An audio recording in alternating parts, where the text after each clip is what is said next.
And so here we have examples of different kinds of participation in museums.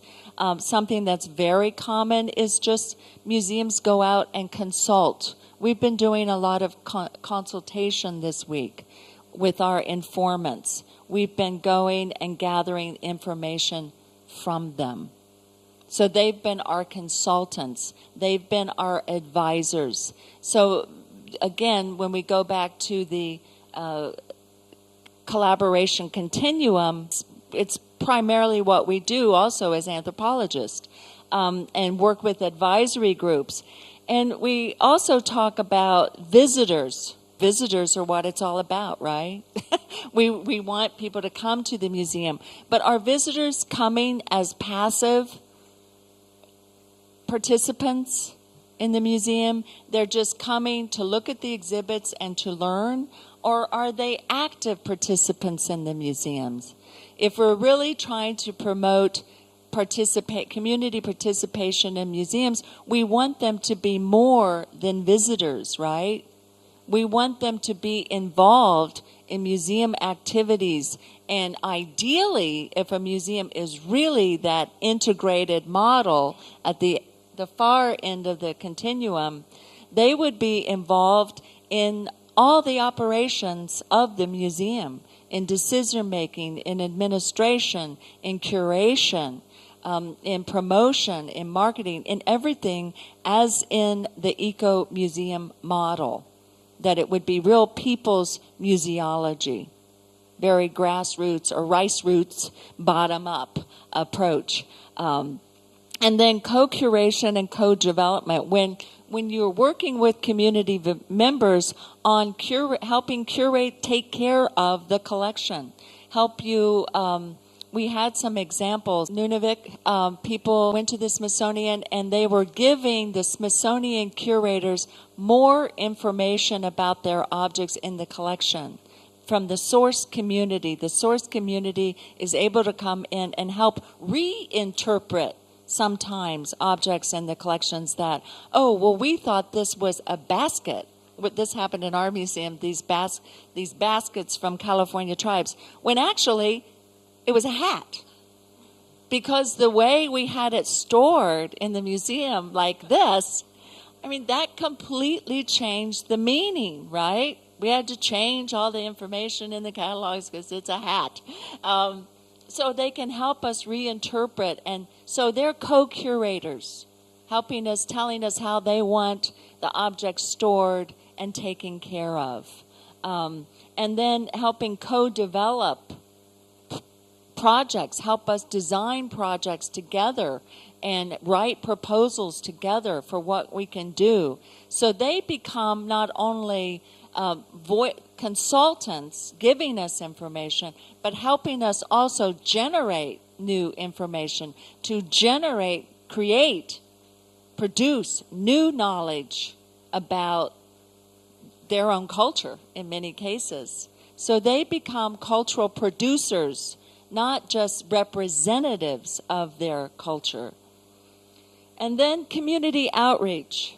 We often talk about, community members. We're trying to get them to come to the museum as visitors and to participate in the museum. We want them to come to us. But we also need to go to them. The museum needs to go out into the community. And there are many different ways of doing that, which I think we've seen some examples, and I'll give you some here, that we often call this community outreach. But then, to really be a community museum, community members are creating their own museum and representing their own cultural heritage based on their own values, their own ways of looking at and categorizing the world, their own names for things, their own ways of setting up an exhibit or not, and their own needs. That's really community involvement when they create their own museum. And so in this photograph, you can see the caption, It's from the Vietnamese Museum of Ethnology, a wonderful museum that as a model for bringing community members into the museum to help them create this exhibit, which I was fortunate to see, amazing exhibit, on the time from 75 to 86 when the Vietnamese government was subsidizing everything, and it was a time of rationing and great poverty and hardship for people in Hanoi. So in this exhibit they had lots of videos of people from that period telling their story of what they had to do to survive. And one of my favorite pieces in the exhibit was a glass display case with an egg on a little pedestal, a single egg, and someone telling the story about how precious that single egg was. And it was so effective, right, in communicating hardship. And then here we have an example from I missed the Hmong Community Museum or the Hill Tribe Museum. I didn't get the complete title of the museum. Again, on that continuum, it's very much about a museum that was produced by the community as much as I understood, even though the missionaries created the English labels and that sort of thing, which is great, a collaboration, right? But it's their museum. They want to improve it. They want to develop it, but it's still a community museum. Now I'm going to switch very quickly here and talk about an example of how in Nata's museum, the Museum Pusaka Nias, has really taken this notion of the museum participating in the community. And getting back to yesterday, we touched on this notion of basic culture as a basic need, how museums really need to be useful to their communities. They need to be relevant. They need to meet their needs and interests on some basic level for people to support them and get involved. If we're just collecting objects and storing them away and putting labels on them and they're just for tourists, that's not a community museum. That's another kind of museum that's important and valuable, but that's different purpose, right?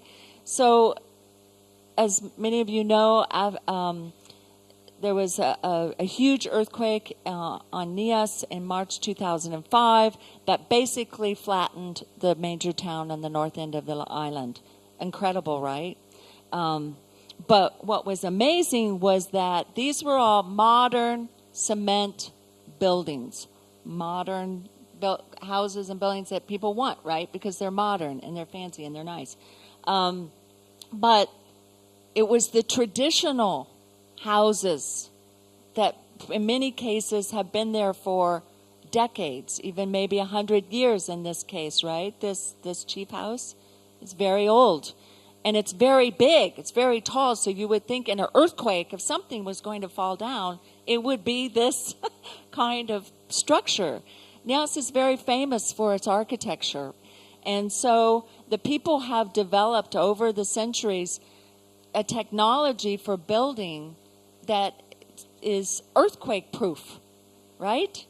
And so the Museum Pusaka Nias has, even before the earthquake, going out and working with villagers to help restore the traditional housing, because it's such an amazing part of their culture and local knowledge of how to make these houses without any nails and modern technology, but yet it has proven to be much more successful in holding up when there's an earthquake than the modern houses. So that's a wonderful example of the museum preserving ICH, the knowledge of how to make these houses and that technology, and helping community members actually restore, rebuild, and getting money from international donors to help restore these traditional houses that you can see here.